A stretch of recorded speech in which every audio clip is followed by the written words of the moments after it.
And because you can't change something that you don't acknowledge. You've heard that before, yeah?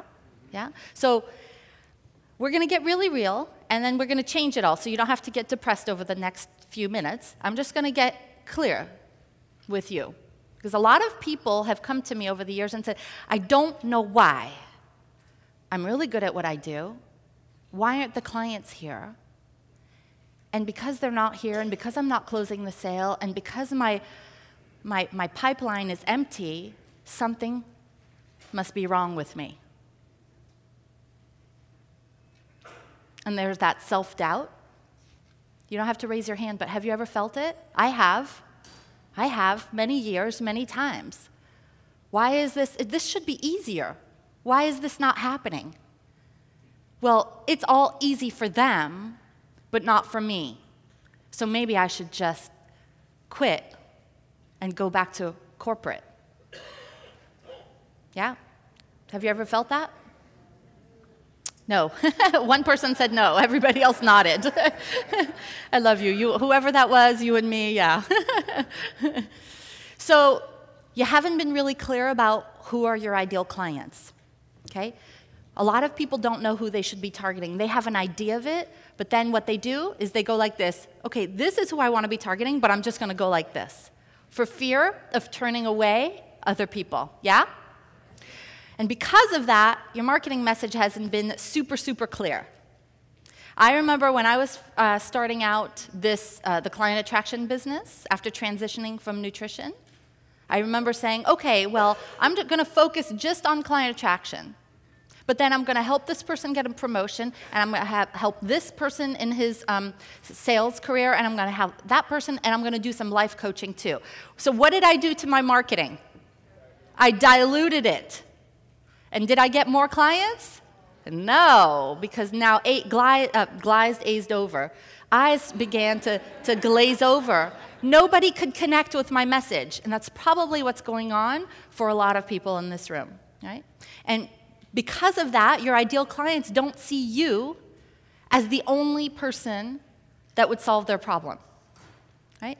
Because of that, you're not seen as the problem solver, and therefore you're not standing out in the marketplace.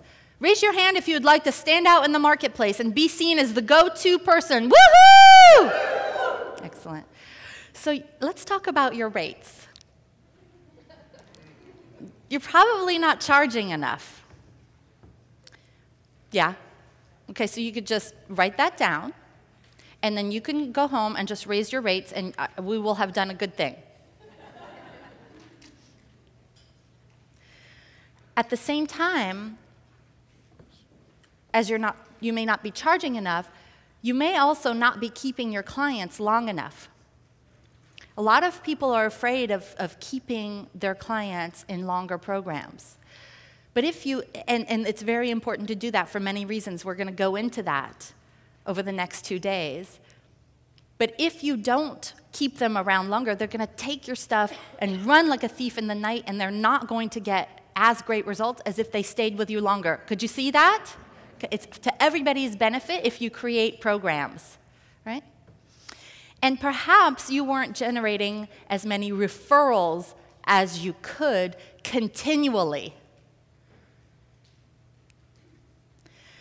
Maybe your testimonials aren't doing enough of the heavy lifting for you, right? Well, everything that I'm going to teach you about over the next 2 days is about having your marketing do all the selling for you, so you just show up and be yourself. I spoke to a lot of you at the party last night. Did we have a good party last night? Woo! I spoke to a lot of you, and I said, what are you excited about being here? They said, I'm excited about the content, but I'm really excited about being with you. And that sounded really nice. Thank you. I'm really excited to be with you too. And what I got from that is the more you can have your marketing authentically do the selling for you, the more you can just be your authentic self and not have an agenda. And really be in your uniqueness and your unique ability, be doing all your unique ability so that it doesn't feel like work. How does that sound? Yeah? It changes everything. Because people, what I've realized over the last 12 years of doing this is that people just really just want to be themselves. Yeah? Can you see that? Okay. So, because of all of this, you're probably not closing the sale enough. Right? You want to be closing the sale more often. Systems for closing the sale, yeah? And because you've been taught inauthentic ways of closing the sale that feel icky and slimy, you probably don't like approaching the sale, right? A lot of people say, I don't want to ask for the money. Anybody raise your hand? I don't want to ask for the money. Yeah, I saw 16 hands, but I know there should be at least triple that. You're also talking to too many non-ideal prospects. People who will never buy from you. People who are tire kickers and who waste your time.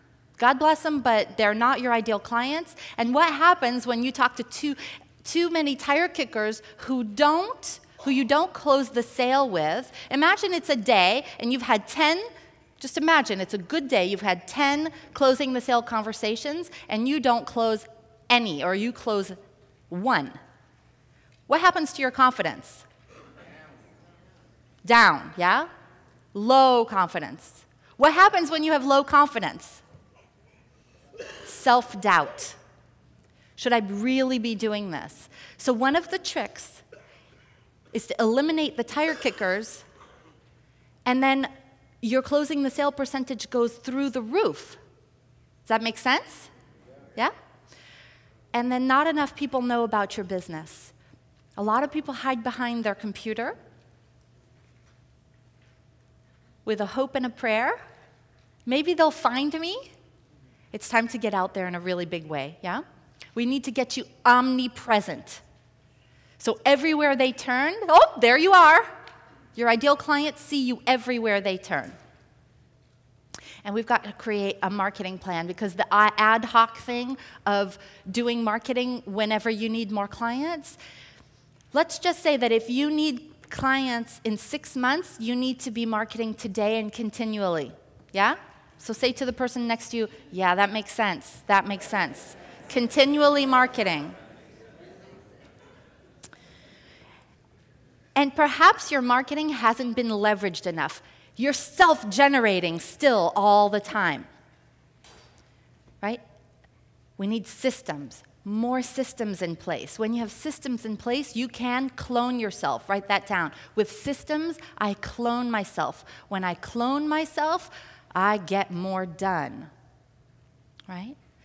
And when you get more done, you're more consistent with your marketing. Your marketing, you know, I speak to a lot of people, and I'll say, what are your systematic, stay-in-touch vehicles? And they'll say, well, I sent a newsletter a while back, but I've got clients now, so I'm just not going to send another newsletter. Or I do it sporadically. People say that, right? And then let's be honest. Let's talk about bright, shiny objects. Anybody? Woohoo! Steve, I was waiting for you to raise your hand. Right? Bright, shiny object syndrome, where you're like, I'll start this. No, let me start that. And guess what happens? Nothing gets finished. You don't always finish what you start. Can we just get real? Okay? I'm the same way. Right? Do you want to know why I know all this? Because that's me. That's exactly me. And by nature, we entrepreneurs are people who are typically quick starts. We like to start new things, and we get excited by new things, and we don't always finish the new things, yeah? We just agree to that? Okay. So all of this, the bright, shiny objects and all of this creates inaction. It creates overwhelm. Hard to move forward. What do I do first? But you know what? It's not your fault.